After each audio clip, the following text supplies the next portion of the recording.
5, 4, 3, 2, 1. And it's live.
This is Leicester Till I Die TV.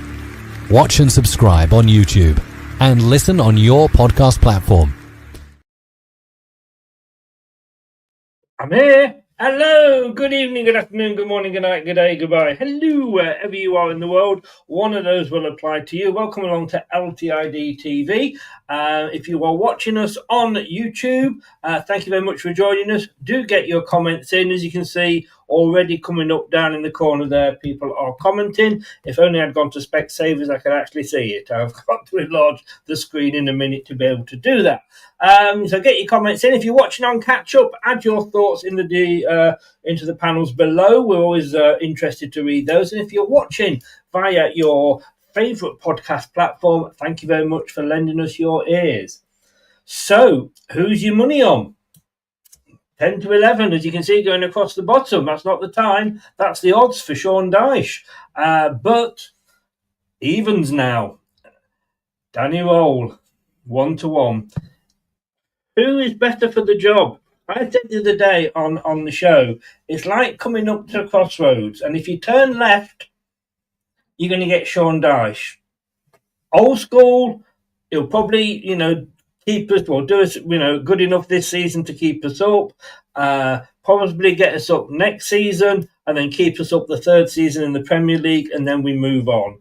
Turn right, and you go for the upcoming manager that plays the sort of way football seems to be prepared to be played these days with the 4-2-3-1. Got a great reputation from Sheffield Wednesday. Or do we go straight across and maybe go for an outsider like Edin Terzic or somebody like that? Or I'll say this one just for locks, maybe even Gareth Southgate. What do you think? He's shaking his head in the green room. I think it's enough Sean Dyche than Gareth Southgate. We've got Ash on from the Wednesday week to tell us, is he that good, really, Sean Dyche? And, of course, as I say, we've got Locks in from Blue Tinted Glasses. Please do show your support to both those channels. Locks, obviously, if anybody that knows Locks, his tongue wouldn't get any browner. It's that far up Danny Rohl's bottom. It's going to kill me. And Ash is going to tell us, is he that good, really? Well, let's get into this. There's also a poll, by the way, whether you prefer Dyche or Rohl going on. I know Locke seems to think that I absolutely love Sean Dyche. I don't. I just think those are the two options. And if Dyche got the job, would I be disappointed? No. If Rohl got the job, would I be disappointed? No. I'm either or, really. So we'll see what they've got to say. But let's get this started. This is Let's Talk Leicester, and we're going to roll with it.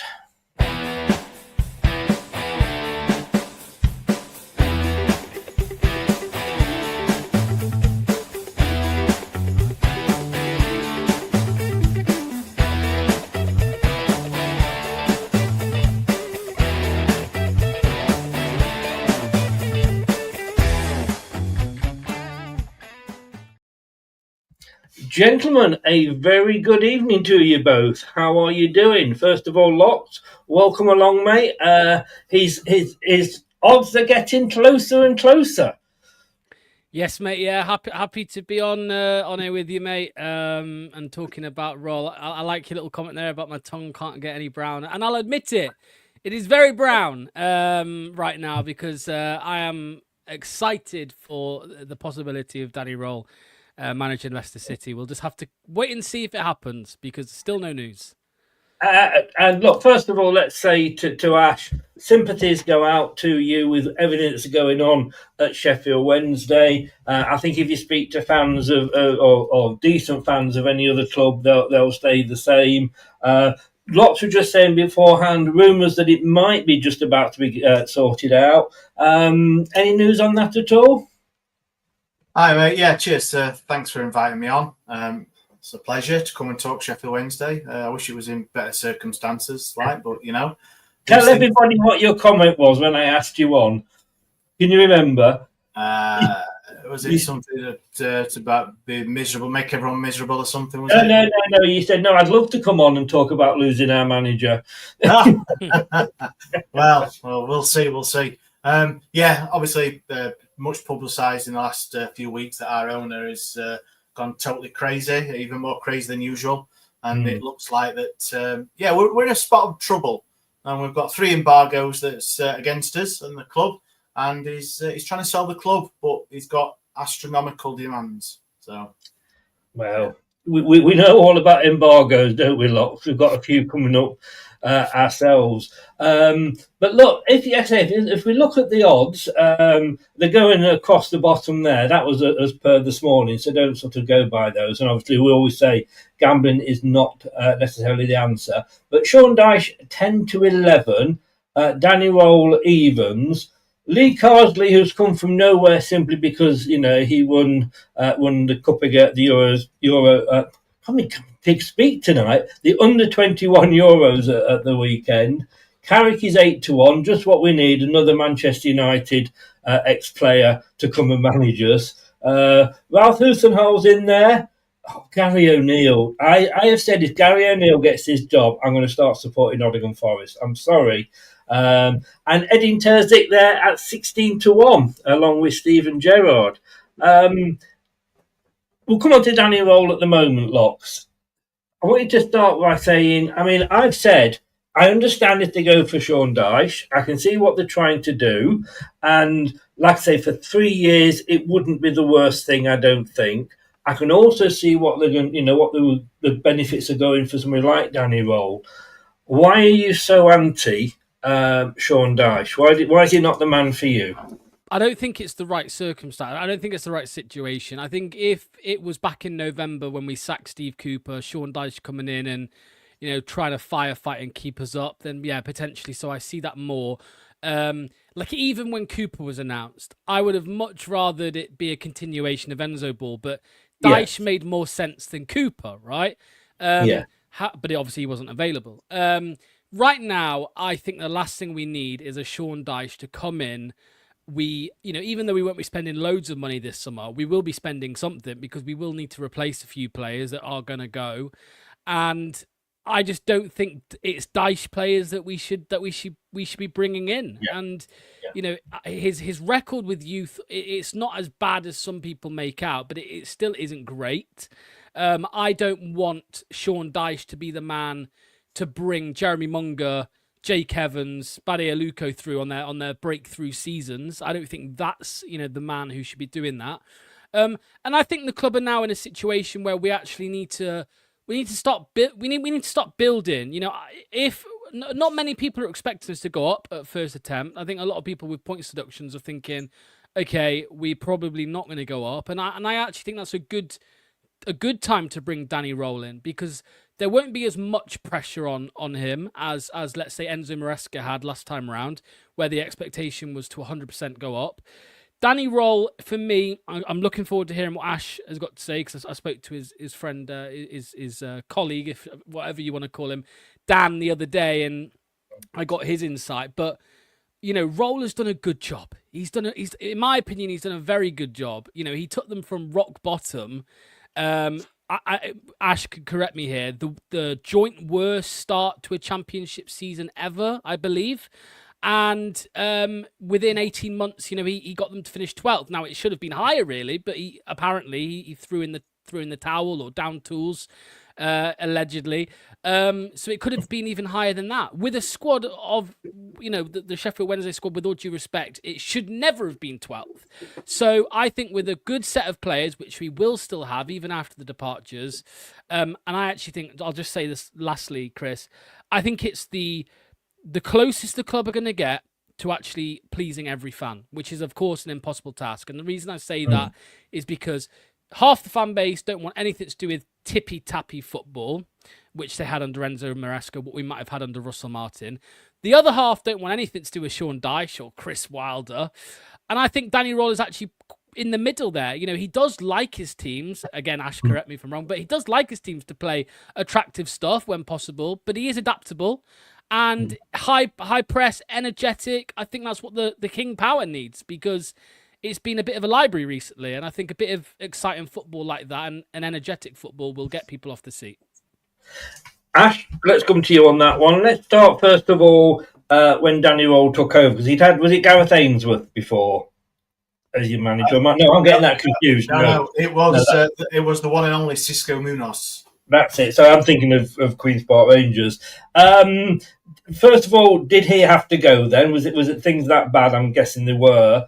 And yes, for Danny Rohl, is it a case of, will he be looking at this thinking, I'm jumping out the out the fire into the frying pan? Yes, yeah. So when Danny Rohl obviously got the job at Sheffield Wednesday, to probably majority of fans, he was an unknown. Good pedigree, the German assistant. He'd worked under Hansi Flick, and he worked under Ralph Hasenhüttl at Southampton, who's on your list as well at the minute for the betting. So yeah, first job in management, 35 years old.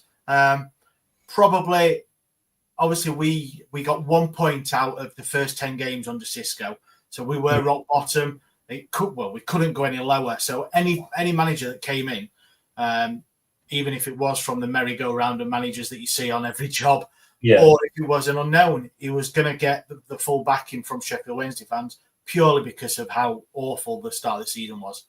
And yes, don't get me wrong, he came in and it wasn't his first game. We played Watford away. I think he got announced on the Tuesday, Wednesday, and we played Watford on the Saturday. It was in the dugout. And it was a change. It was an immediate, you could see on the pitch. Yes, we still lost 1-0 to a late goal at Watford, but you could see the change there. So yeah, I think fans were happy with his appointment, and obviously we saw throughout the season that it was the right appointment.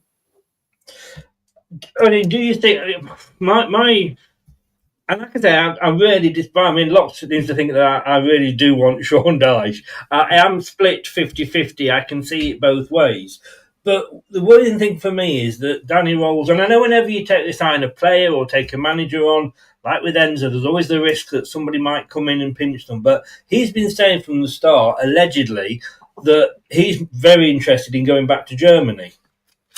Now, Locks is too young to remember, Jock Wallace, but he came down having led Glasgow Rangers, to sort of that 8-in-8 league titles or whatever it was at the time. Completely out of the blue, he came and took the job. Eventually got homesick and went back, I think, to Motherwell of all places, and left us. Like I say, it could always happen, but if you've got a manager that is wanting to go back to his homeland, is that the best choice to go for, do you think?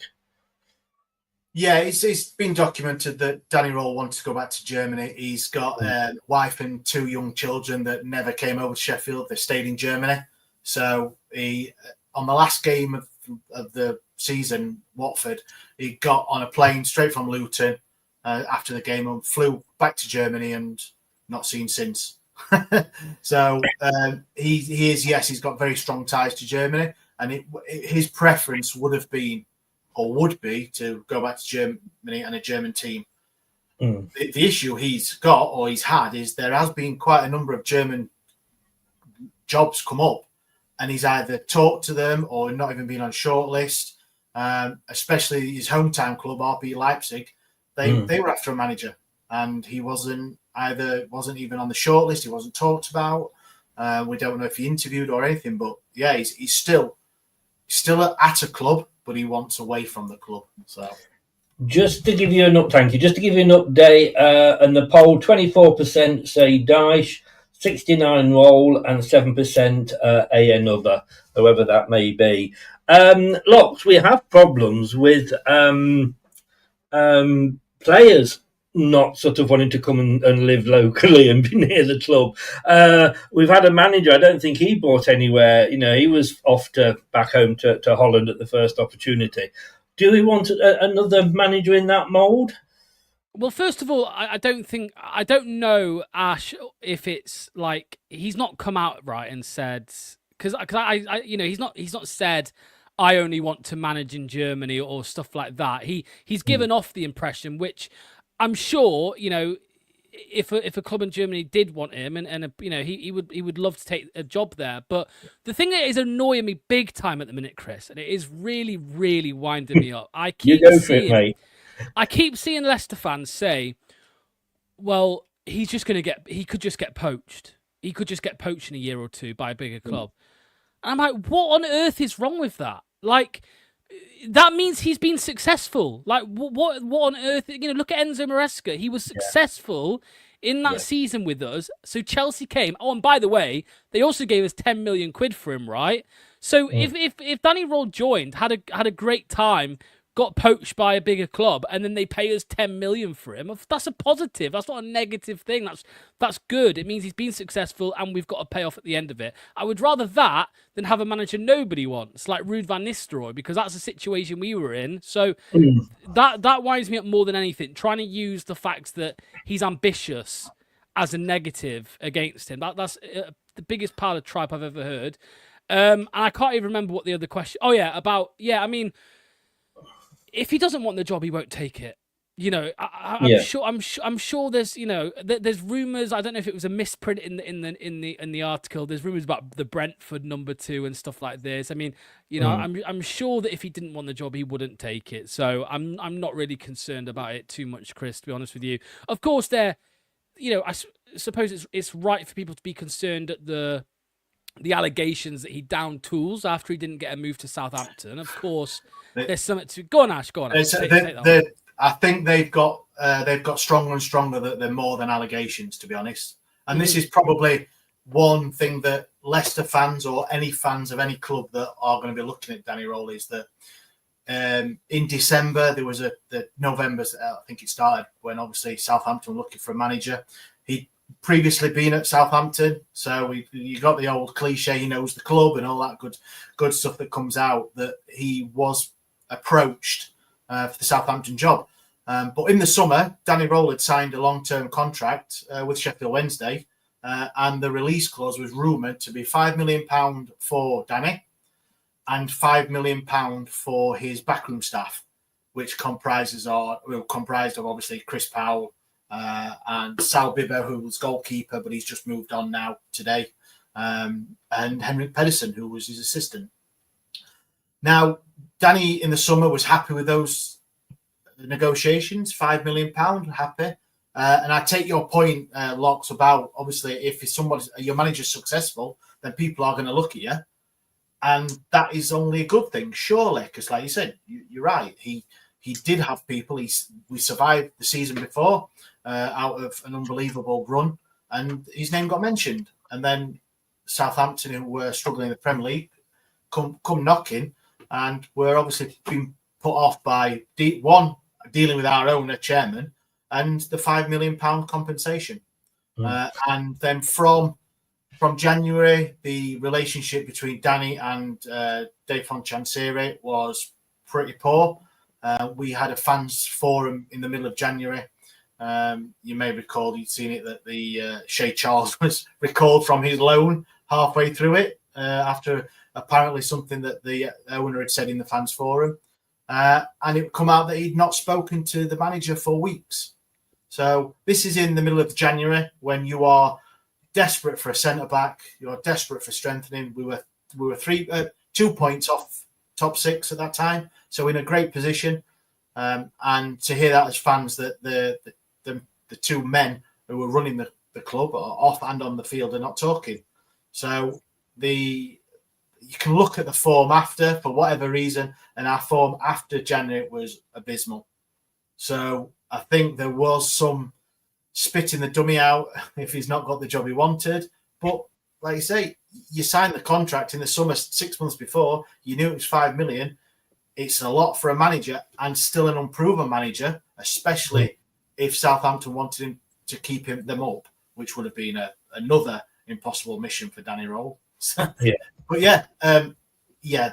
the talk amongst Sheffield Wednesday fans is that you look at the form and his demeanour in the press conferences after the end of January, especially obviously after transfer window, was a different guy. Yeah, good point. I mean, Locks, we don't want him, I'm completely with you. We don't take on a manager thinking, oh, God, we don't want to take him on because we might lose him. And that's part. You don't sign a player because you're thinking, oh, actually, we might get a couple of years out of him, then he might go. But your manager, he's going to, like you say, I didn't want to lose Enzo, but that's football for you. There's always a bigger club when you're Leicester. But do we want another manager that is going to, as we just said, possibly be one that's going to down tools or spits his dummy out? If he doesn't get his way with Leicester, sorry, just at this point, the last two of the last three managers we've had come in, Enzo and Rude, both didn't get the backing that they wanted. Again, if he's made promises along that front, saying like you're going to have this, you can get this, you can bring them in, then it doesn't happen. Is he going to say spit his dummy out and down tools again? Well, it's a bit more clear cut with Rohl, right? Because obviously with Rude, we didn't know what he was promised in that January window. We assume he was promised more than what he got, right? So we're kind of in his camp more with that, saying, well, hold on, you promised him this and that, and he didn't get it. However, with Rohl, he signed the contract, right, at Wednesday. He signed that, and maybe Ashley was a bit surprised that Southampton came knocking so soon. I don't know. Maybe that was what the issue was, and he obviously threw a bit of a hissy fit, but it's not really a massive concern for me. He has there's a comment there from Planet Earth, Chris. I mean, Rohl's ambition for a bigger club than Leicester is a concern. Why is that a concern, man? You're like, since when is ambition a concern? It blows my mind. So let's just get in a Sean Dyche who's only ever going to manage teams that are firefighting. That's a positive because he only manages them teams. Dyche will never manage a Man City. So let's just let's get him in instead. It's BS, man. This is the thing that is getting me the most at the minute. People saying he's ambitious. Like, who cares? Who gives a shit? That's a good thing. That's not a negative. So, can you imagine, mate? Can you imagine Riyad Mahrez? Like when they were signing him, they thought, he has ambitions of being a world-class player one day. Maybe we shouldn't sign him. No, that wouldn't happen. No. So, from my mindset, it's the same as a situation with Rohl. I think, of course, if we get if he comes in later down the line and something similar happens, then that's not good. And of course, we'll have to deal with that at the time. But for now, mate, it's not a concern to me whatsoever, to be honest. I mean, Wayne's I just want to say, Wayne's comment there before it disappears off my screen.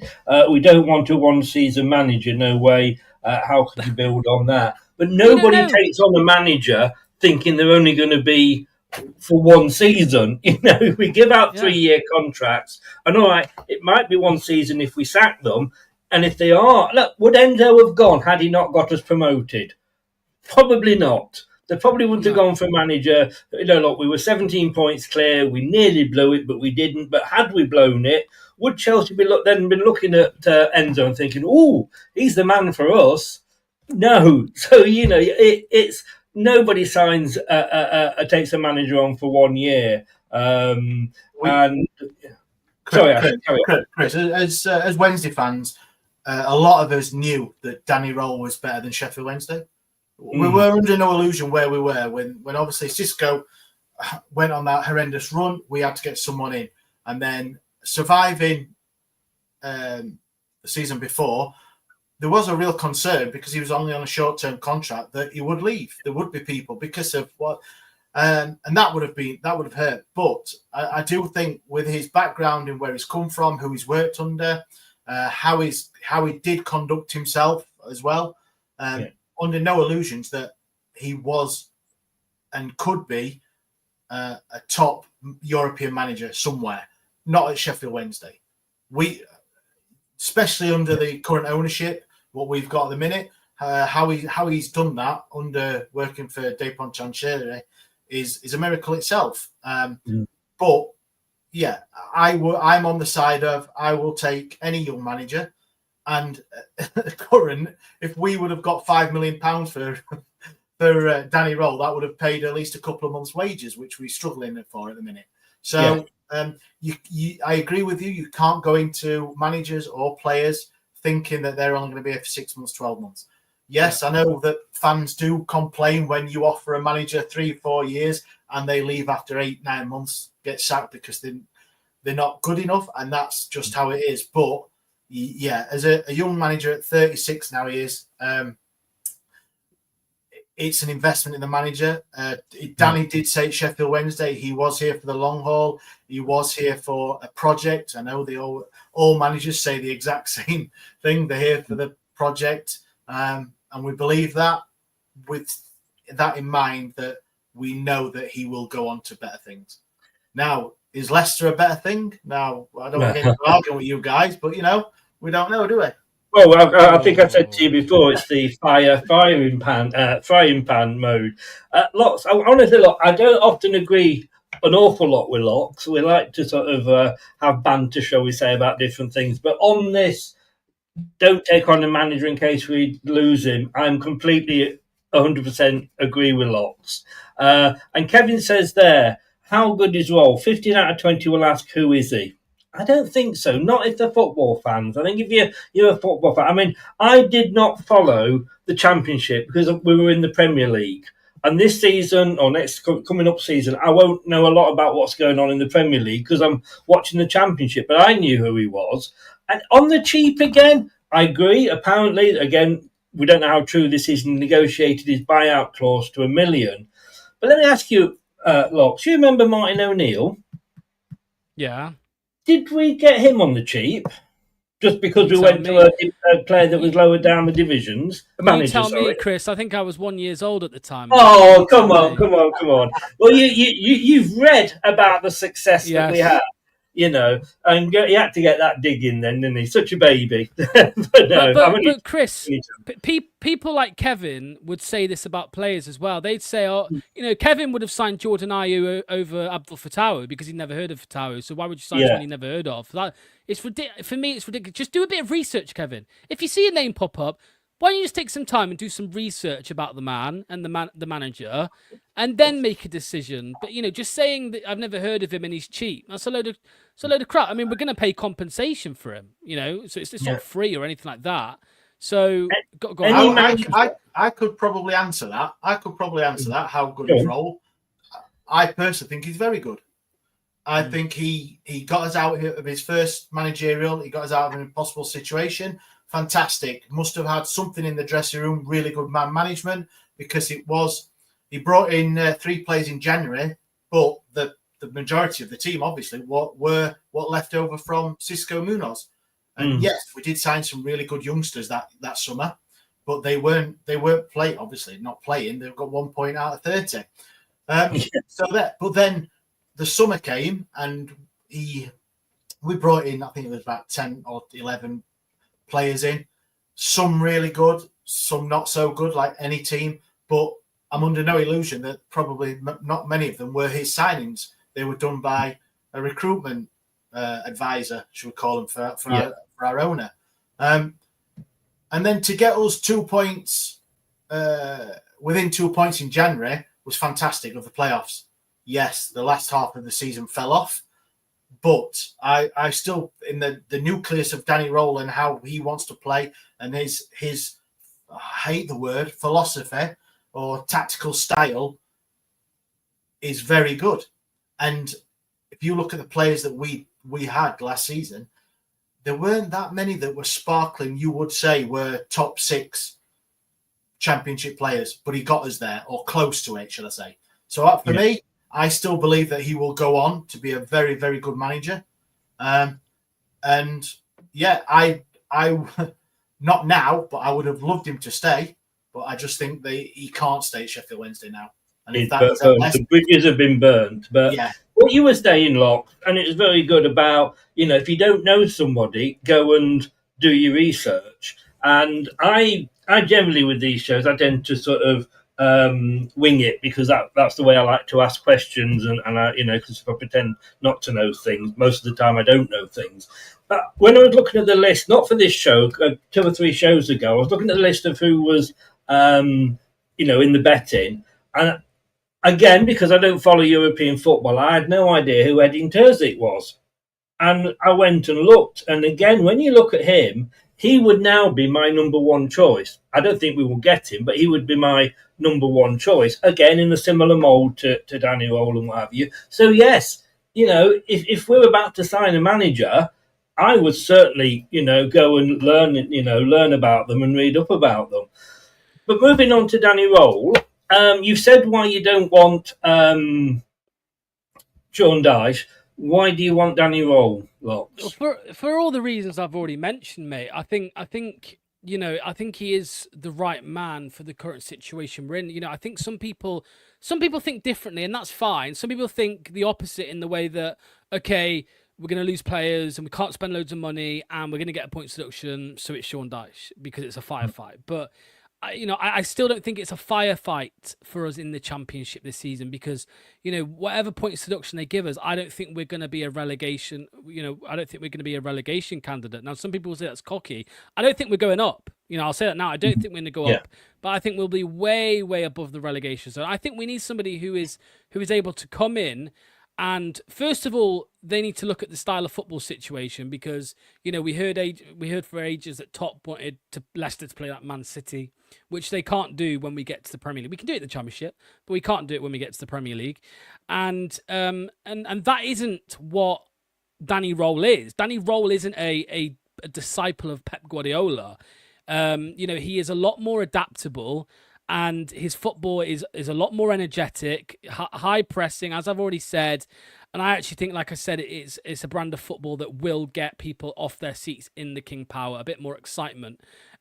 People want to go in the complete opposite direction from Enzo Ball for some reason. They want to go Dyche. They want to go Chris Wilder. Why? Why do you want to do that? Go somewhere in the middle. And I think Rohl is the closest to that. And talking about research and all of that. By the way, somebody said Rohl is a yes man and a puppet for the board. I mean, how? You couldn't, Michael, you could not be further from the truth. You do some research, people, right? Is that guy a Sheffield Wednesday fan, or is he a Leicester fan? It's nuts, man. It's nuts. People just they do no research. Do some research on the man before you come and start commenting on him, because you know nothing, I'm afraid. This is a frustrating thing, Chris. People are just rubbishing him off. I saw somebody today say the best he's ever done is finish 12th. Yes, with Sheffield Wednesday, and he took them from bottom the season before. Not every team in the Championship is identical in quality.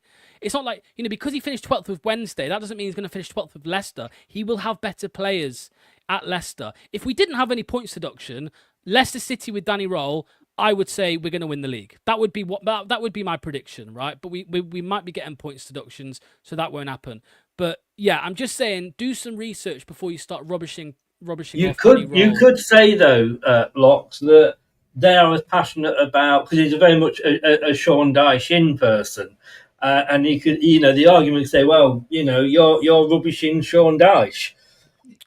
But the difference is, I'm not throwing baseless arguments around. No, I'm saying things that people point. Like Michael has just said something that just isn't true in the slightest. So that's what I'm trying to say. So if I said Sean Dyche shouldn't come in because he spends loads of money unwisely, it's just not true. That's BS, right? So I'm not going to say that. So I just think I'll say it again because I think it's important. Do your research, people, please. Yeah. No. Fair point. I think. Sorry, Chris. I'll just. On that, you look at the manager situation, and you're going to look at Wilder, who's had experience Championship getting teams up. You've got Sean Dyche. in the summer, a couple of years ago, we interviewed Danny Rohl and Cisco Munoz. Cisco Munoz got the gig because he got Watford promoted. But if you look at the state of Watford's team, that year was outstanding for a championship team, and probably anybody would have gotten promoted. So you've got owners, and forgive me, I don't know, like your board, your owners, what their thoughts are. They will no doubt look at people who have got experience and promotions on their record because they think that guarantees promotion. No, it doesn't at all. But it all depends is that do your owners want, you're going to look at something and go, that's guaranteed promotion. Yes, Chris Wilder, don't like the guy, but I appreciate what he's done. And you look at him, if you want to get promoted, he's probably out of the list that you've got there running along your screen, he's probably the most capable of taking a team up. Yes, you're not going to like his style of play. You're probably not even going to like him. But it doesn't guarantee you, but you've got some sort of past experience that you can go back on, and that's it. Danny Rohl, yes, you've got a 12th place finish in the championship. For me, I thought that was a fantastic achievement because on what we spend, the club behind the scenes is well, we know it's a joke, and just the players that we had. For me, I thought 12. A lot of people were saying mid-table. And I agreed with them. I predicted us anywhere between 12th and 14th, I think it was. So, yeah, you can look at all different things, but just dismissing somebody because of they finished 12th, you've got to look at the big picture of why they finished 12th, how they finished 12th as well. Yeah. Not just the... And he also with the comments, and you dismissed this earlier, Rohl is not a yes man, is he? No, not all. I would say probably quite the opposite. Just purely the way that it's come out in January, like I said, about not speaking to the manager. I mean, if he was a yes man, he would have been up to the manager every week saying, I need money. You're not having it. Oh, yes, okay. But not speak to him and fall out with him. I imagine that he's not a yes man. No. I mean, he negotiated a lower buyout clause. So the rumours are that it's $1 million now. I don't know. At one point it was 5, whatever. Is there any way you could see him staying, or is he in some form or another not going to be in charge of Sheffield Wednesday when you turn up at King Power on Sunday the 10th of August? He may be in a dugout, but I don't know which one it'll be. Well, I wonder why Sky went for that one. I wonder. Yeah.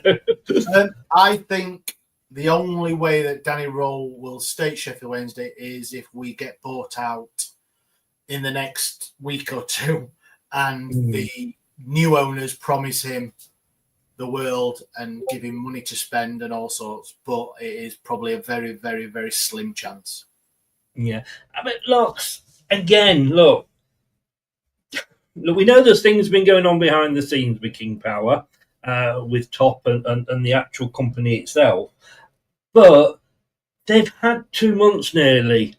All right, I understand why they put off sacking Rude, and we didn't actually sack him allegedly in the end. It was mutual agreement, whatever that means. But surely in that time they were looking at people, they were talking to people. Surely this guy it's now July, so we are in the new PSR season. What is the delay? Whether it is this guy or another guy, what the hell? Have we still sat with our fingers up our arse thinking, who do we go for? Should we start looking now, Top? What do you think? I don't know, John. Maybe you leave another couple of weeks or so and see who's available.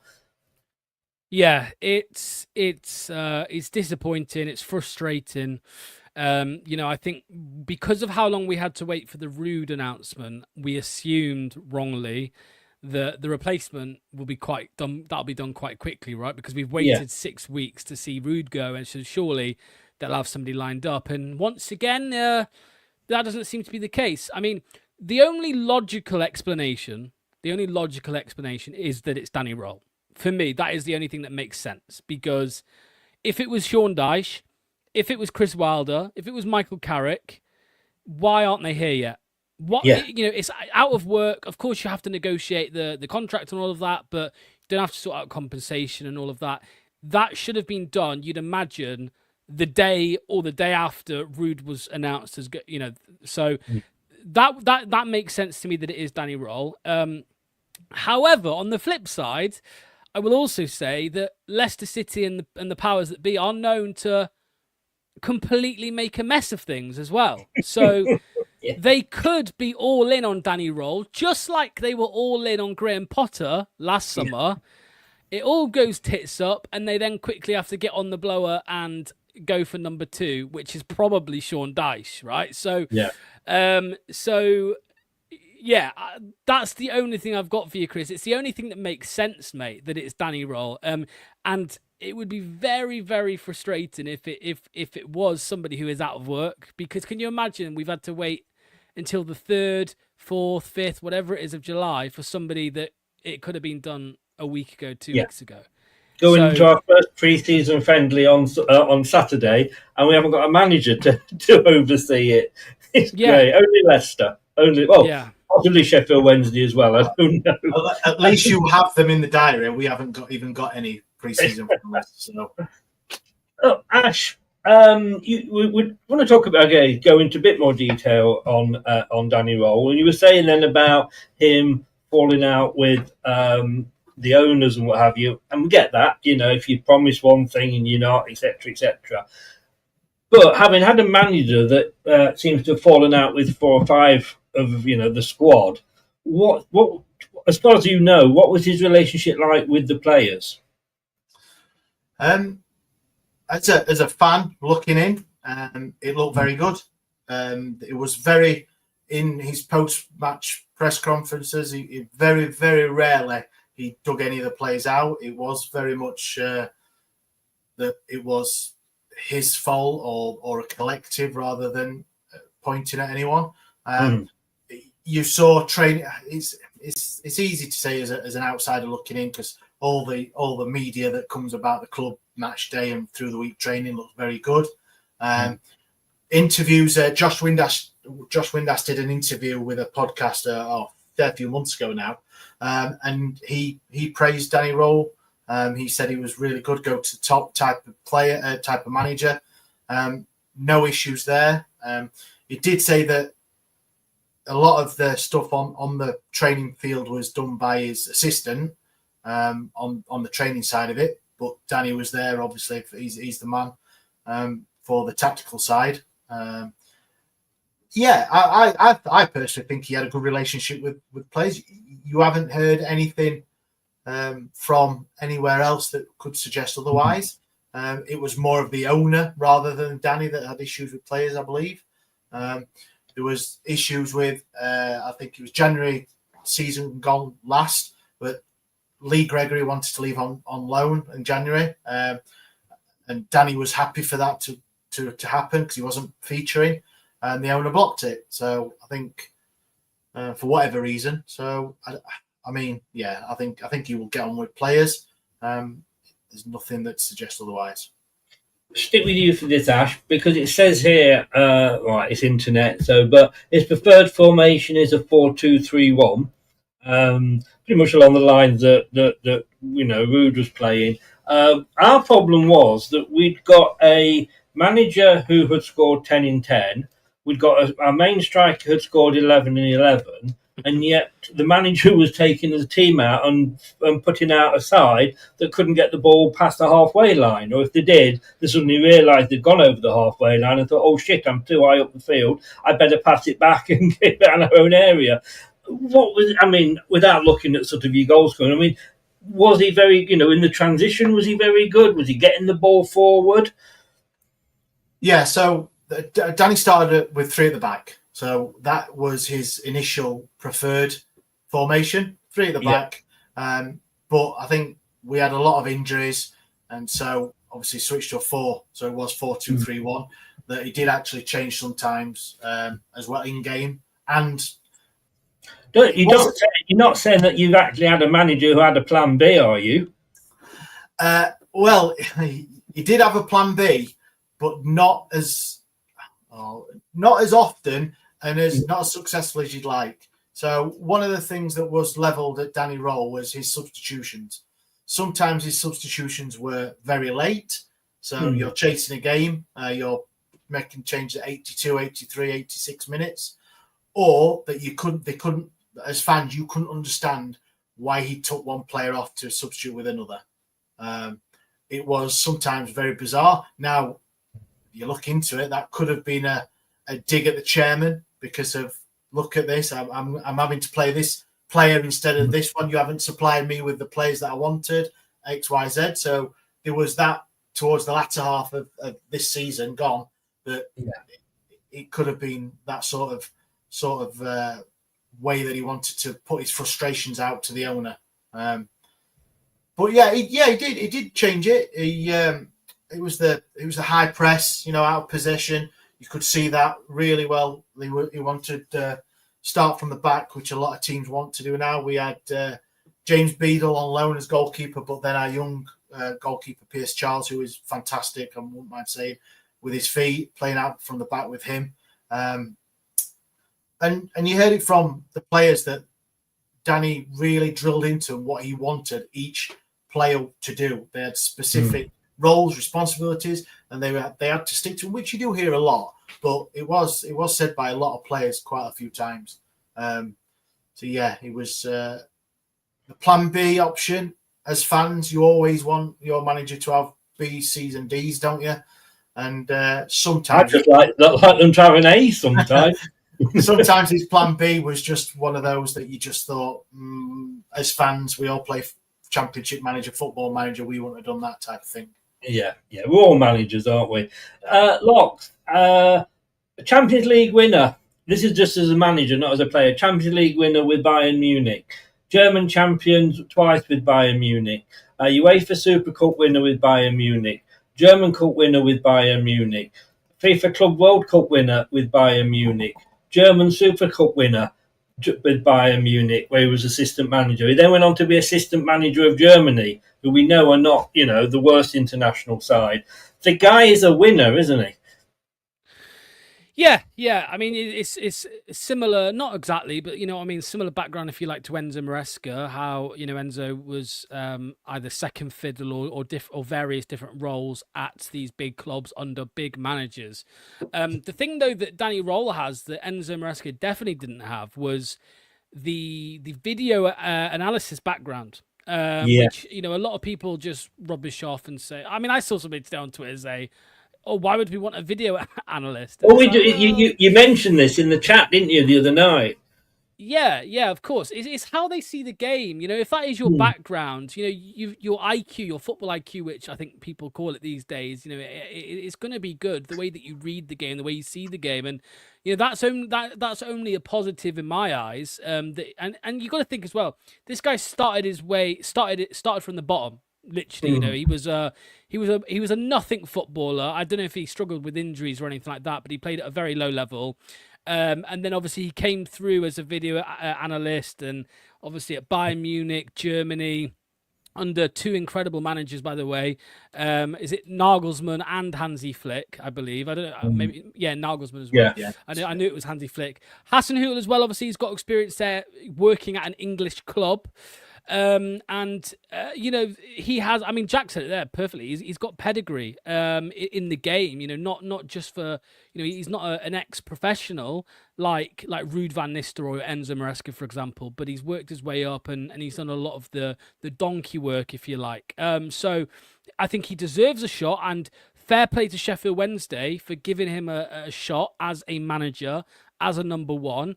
And look, his first job as a manager, and I think he's done a great job. He's going to have negatives. Every manager has the negatives. Enzo Maresca, people moaned about certain things with him. There'll be people moaning about certain things with Pep, Rodgers, Cooper, all of this stuff. There's going to be negatives, but I think he's a more than deserving candidate to be on this list of names for Leicester City. So yeah, mate. Honestly, I'm super excited if this happens. I'm really, really excited. I think it'd be a really good fit. Yeah, somebody's just said there, and it's just gone off the screen, but Hull City have just been hit apparently with a transfer embargo as well over the state of their club. It's the must-have summer accessory, I think. Leicester are next. Yeah, just wait for us. These are the starters. We're the main course that's coming up. Sorry, guys. I know. I'm going to ask you a question. Would that be a sticking point for any manager, Rohl or otherwise? The uncertainty of what is that? Why Locks, you were saying earlier about not appointing anyone, especially not anyone out of work. Could it be something that they're waiting for? Anything or see, this is probably me being big-headed as a Leicester fan here. But no, you being big-headed, Locks, never. Well, I don't. I think if you're Danny Rohl, again, with all due respect to Sheffield Wednesday, I think he looks at the players that we do have currently, even if he couldn't sign anybody, which I think he will be able to. Embargoes aren't straight black and white. You can't sign anybody. You can still sign players. But I think he looks at the squad that we have, even with some of the ones that are going to go, and think, oh yeah, like I'm excited to work with some of these players. So Dyche, maybe. Maybe Dyche. I honestly, it's hard to tell. I think with Rohl, people keep saying out of the fire, and what's the saying? Out the fire into the firing pan, yeah. Yeah, I don't see it like that, really. Of course, Leicester aren't in the greatest of situations right now. And in fact, we could, if it wasn't for Sheffield Wednesday, a lot of spotlight would probably be on Leicester right now. But I still think, this situation in Leicester is nowhere near as bad as it is at Wednesday. And I don't think he's going to be put off by that. I mean, you could also say as well, where else is there for him to go? As a manager, where else is there? Well, there is nowhere at the moment. Let me throw this back then at you, Ash. If Sheffield Wednesday were not going through all this upheaval, if there were a normal, I don't say normal, but if you know what I mean, if they were a club that their owner was fine, if let's say they were like, I don't know, I can't even think of a championship. Yeah, something like that. Would Danny Rohl then be staying, do you think, at Sheffield Wednesday? I would like to think he, like mentioned earlier, signed a new long-term contract in the summer of last season, which finished 12th. We weren't that far off it at one time, with a summer of a bit of a backing and some players, and not the ownership and the current state of Sheffield Wednesday as it is. Then I would hope that it would have stayed. Now, if we didn't have all the stuff that was happening in the background, and somebody came in for him and offered him whatever management, whoever it was, and paid the compensation, then yes, I would be upset. I'm sure a lot of Wednesday fans would be that he's left. Like Locke said earlier, he's done something right. If a club of a bigger stature has come in for him, it means that he's moved that club on, your club on. And I agree with that. So, yeah, I would be upset. Now, just the way that he's conducted himself, and the way the club is as well, I don't blame him, but the way he's conducted himself as well is not being in the best light from what a lot of Sheffield Wednesday fans, myself included, were really behind him, really wanting him to succeed. Obviously, he's our club, but it's just the way his demeanour and the way he was with the fans and the club.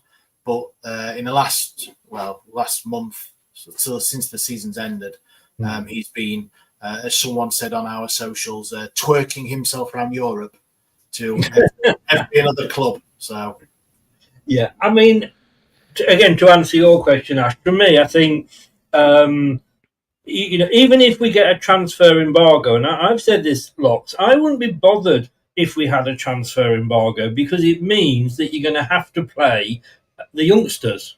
The transfer embargo, you can still sell, you just can't buy, because we may also have a business plan, and they may come along and say, right, you need to raise 30 million. Now, they're not going to come along and say, you have to sell Mongo, or you have to sell this player. It's up to you how you raise the money. So, any manager coming in that looks at the thing, they look at Seagrave and they look at the youngsters that have got coming through. And I put a team together, taking out those players like Christensen, Hermansen, El Canus, who may leave. We've still got a pretty strong squad there. and one that you can work, that the new manager could work with over the next 2-3 years. Yeah, I agree with that. It depends on the severity of it. If we were hit with something like Wednesday, I've been a three window ban. Yeah. Maybe panic stations then. But if there was an embargo this summer, and again, I'll say it again: if there is no embargo, we will still not be spending loads and loads of money this summer, regardless, right? It will probably still be the free agent market, some loans, some bargain buys, whatever. But you're right. It's an excuse to play the youth. Jeremy. I keep saying this. That I said it to Dan the other night, that the football club, the football club are saying that this group of kids that have come through is the best ever at Leicester. And this is a club that has produced Keane and Dewsbury Hall, Harvey Barnes, Ben Chilwell. The club believe these players coming through have a higher ceiling. And we've seen it with our own eyes. Jeremy Munger, in the short space of time, 5-6 games I think he played in the Premier League at the end of the season off the bench, and he did well. He did very well for a 15-year-old playing in the Premier League. It's not hard to look good with the bunch of shite that he had around him, but still, he did well. And I think pretty much every Leicester fan, it's interesting because I think a lot of the time, Chris, we say like in previous years, we should we should loan Will Alves this season. We should loan this and we should loan this guy and whatever. But I think pretty much every Leicester fan say, no, keep Munger. I want Munger in and around the first team, this season. Yeah. We want him in the squad. And if we're not able to sign many players because of an embargo or just lack of money, then Munger, I think, is more than capable to be that option. I don't think he won't start. You've got Abdul Fattawi, you've got Steffi Mavididi, blah, blah, blah. But Munger is going to be in and around that squad, and he will feature a lot. So, yes, you're right. I think, and let's be honest, I said it a second ago, and I'll say it again. If there were no point deductions, the squad under Danny Rohl, I think we'd go up. I do think we'd go up. It's the point deduction that is bringing doubt into that. So, Ash, I'm getting fed up with saying this every time we're linked with a new manager, because we've said it with the past 3 or 4. Oh, are they good with the youth? And they come in, and we said with Steve Cooper, didn't we? We said, he's good with the youth. He won the under-17 Euros with England when he was manager, and buys the oldest players out there. What again at Sheffield Wednesday? Did the youth see a lot of game time? Did he sort of bring people through? That's a hard question, really, because Sheffield Wednesday's academy is woeful, to be honest. It's really bad. I mentioned earlier, we have Pierce Charles, who is a goalkeeper. He's 19 years old. Absolutely fantastic. Really, really good. He came in for the last 8 games of last season for James Beadle, who we had on loan from Brighton. And he looks really good. Bailey Cadamartre, who did start the season before a couple of games, he got shipped out on loan to Lincoln. He's had his injury problems.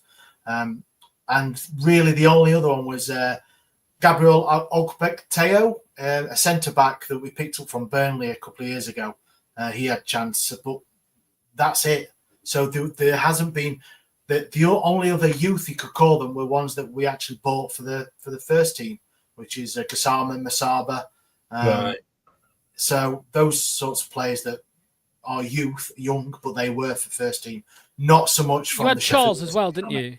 He's young, right? He came in on loan, is that right? Yeah, Charles, from Southampton. Absolutely fantastic player. Really, really stood out in the Sheffield Wednesday team. Absolutely fantastic. And he'll do really well at Southampton. Yeah. But yeah, so it was... I can't really say if you've got, which you rightly say, your academy has produced some absolute fantastic players. Will Danny Rohl take that on? He may do. He may have to if you're saying what you're saying. Which he would probably, if he did stay at Sheffield Wednesday, he would probably have to at Sheffield Wednesday because, like I say, we're under a three transfer window ban. And we can't offer players more than £7,000 if we're renewing contracts or anything like that as well. We've got players that have turned down contracts. Our captain has not signed a contract yet, so we are looking a bit thin on the ground. Yeah, and I've got to say, again, looking at Danny Rohl's history, RB Leipzig youth, RB Leipzig under 17s, so he's he has been with that. I've got to just answer this question very quickly. It came up here, not Bray May. Is Cody coming to Rangers? All I can say is I bloody hope so. But that might be being a little bit unfair. But apparently you signed another centre back, so you might not need him now. I don't know, but please tell me you still need him, please. Oh no. I'm sure Locks will agree with me on that one. Yeah, get rid. Just a sidetrack before we go, and we'll wind it up. My choice is Edin Terzic, Locks. What's your thoughts on him? Good manager, successful. Yeah, I just don't think it's obtainable, to be honest. I like to do this thing, Chris. I think they call it copium, where when to cope with the fact it's not going to happen, I kind of just pretend it doesn't exist. And Right. Actually, that's how my car once got clamped for not paying a bus lane fine. Actually, so it's not a good thing. But like if you remember back to my Russell Martin thing, Chris, where I was saying, I think Russell Martin, it's not not the worst of appointments. That's because I actually thought at that point, Danny Rohl, 5 million release clause, it was never going to happen. Danny Rohl, and there is proof of this. You go back on my tweets. Danny Rohl was always my first choice when we were relegated. I just didn't think that we were going to get him. Just like I now think we're not going to get Turdich. I don't think that's obtainable, unfortunately. I'd love it. I'd love it if it happened, mate. Yeah, absolutely. But yeah, now that, as you can tell, now that Rohl is looking more likely, I'm all in on Rohl. All in. Edin hasn't got a club though. He is available. We wouldn't cost anything in compensation. And look, who thought we'd have ever got Enzo? He was totally and utterly left field. Yeah. So he's just got more. He's in. I'd imagine his stock is a lot higher. Terzic for sure. He's only ever been. Well, he was assistant manager. Again, he was Dortmund under 17 assistant manager, Dortmund youth manager, Besiktas as assistant manager, West Ham as assistant manager, and then basically from 2018, it's been assistant manager, caretaker manager, technical director, back down to manager, all at Borussia Dortmund. They've not done so bad off him. I just want to say before we go, and I'm sure I speak for everybody, condolences to everybody, friends and family of Diego Jota and his brother, 28, just got married. Sometimes you think, what the hell is going on?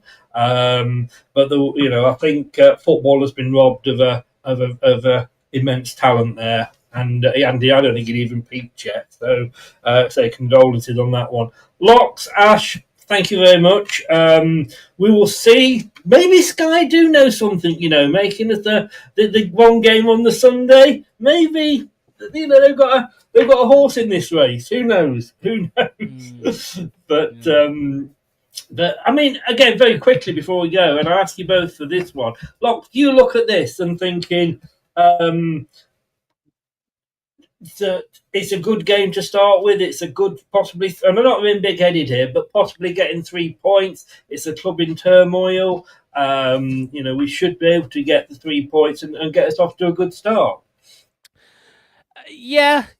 I mean, I think they are a lot of people's favourites to go down, right, this season now after what's been going on. So of course, you would want the team that is most likely to go down, but. Football can change very quickly. If something happens at Wednesday, the momentum can change. The excitement, you'll still have a lot of turmoil, obviously, with the transfer ban. But if you get bought and there's a bit more positivity, football can change very quickly. But also, if they are still in turmoil, it's a banana skin. Going into that first game, it's like they're the underdogs. You never know what could happen. But yeah, if you ask, of course, I would rather play Wednesday on the first game. than Southampton, for example. So yeah. Yeah. Ash, are you looking at this game thinking, it's another, again, like I say, it's another club in turmoil to ourselves. We could possibly get something, or are you just sat there thinking, just let's get a new manager in and we'll play whatever? If we turn up on Sunday the 10th at the King Power, that means that we're still in the league. We've not been kicked out. We haven't folded, so it's a positive. But at the moment, we've got no manager, we've got no captain, we've got hardly any players, we've got a crazy, crazy owner that wants so much money. We're under embargoes. What else? Staff haven't been paid, players haven't been paid. 3 points Sheffield Wednesday, I think, yeah. Sillier things have happened, I can tell you. I wrote this down to ask earlier because obviously the assistant manager at the moment is Chris Powell, and that's somebody that is associated with our club. He's been with us before, but I did read somewhere he didn't get on with him. Yeah, Chris Powell at Sheffield Wednesday has been a revelation. Fantastic. Really, really helped Danny. He did say when he got appointed that he wanted to bring someone in who had history and well respected in the English game, and Chris Powell ticks all those boxes. Absolutely fantastic. But yes, that is the rumours that is circling us, right? That there's probably more chance of me becoming Danny Rohl's assistant than Chris Powell going wherever Danny goes. Henrik Pedersen was the second assistant as well, and he wants to stay in Sheffield, so he's the favourite, I think, for the Sheffield Wednesday job if Danny leaves. So they did. I was reading the thing there. So they're saying they did get on then, Rohl and Powell. No, they didn't. No, didn't. No. Not that I know this. This is not gospel. It's just obviously hearing things that people have said, made comments on. So, and you can read into that all you want, that if Danny does leave Sheffield Wednesday, that Chris Powell probably won't go. Henrik Pedersen won't go. His goalkeeping coach has just gone to Rangers. So I don't know. Is he a prickly character to work for? I don't know. You don't know, do you? So there would be a new backroom team for Danny. And again, very last question now. I read the one player that I know I keep thinking, and I say that, and all these questions come in my mind. I always say about half an hour before I want to end the show, I actually say, right, we're ending the show now. But Milan Mandaric was linked with buying back the club, wasn't he? Well. Yeah, so a couple of weeks ago, the former owner rung up one of the BBC Sheffield. They do a football phone in 6 till 7, and the guys on there, they call from there, and they did a little interview with Milan Mandaric saying that he's coming into London to have a chat with the owner to try and smooth things over and look at investing in Sheffield Wednesday. And the problem was that the owner wasn't in London; he was still in Bangkok, and he wasn't picking the phone up to him apparently. So so Milan did go on, and then he did do a statement a week later saying, "Look, basically, I've come in, had a look, and it's not for me. I'm 86-year-old. I've got other projects going on. The old beep beep beep. It's reversing type of job." Yes. So currently, there's been a Florida consortium hanging around for quite a few months now. But the owner is either not answering, he's making stupid demands. He wanted £5 million deposit for a Zoom call, apparently, he said. So he's the things that are coming out daily, you would not believe. You couldn't make up, but they seem to be true from Chancery. So. Can I just ask Ash something? Can I just ask? Like, I know, I don't know if you're not a lawyer or anything, Ash, but what? Definitely not. If let's just say, Ash, that Leicester are negotiating with Chancery to get Rohl out. Good luck. Well, this is my point. What can Rohl actually do? Because I know he's AWOL, right? Yes. Can he? I'm guessing if he walks, then he probably can't join a club straight away. And I'm just trying to wrap my head around, because if let's say Rohl does want to come to Leicester, but Chancery's just not having it in the negotiation, what can Rohl actually do? So, one, if the manager does not want to come back to Sheffield, which is we believe that's correct, then the owner, for how crazy and not a football guy, he's nothing. He's got to take an offer. He's got to take a settlement. Now, if Danny wants to force that, I think he can buy out his contract. Now, that contract was long term. We don't know how many years, but it was long term.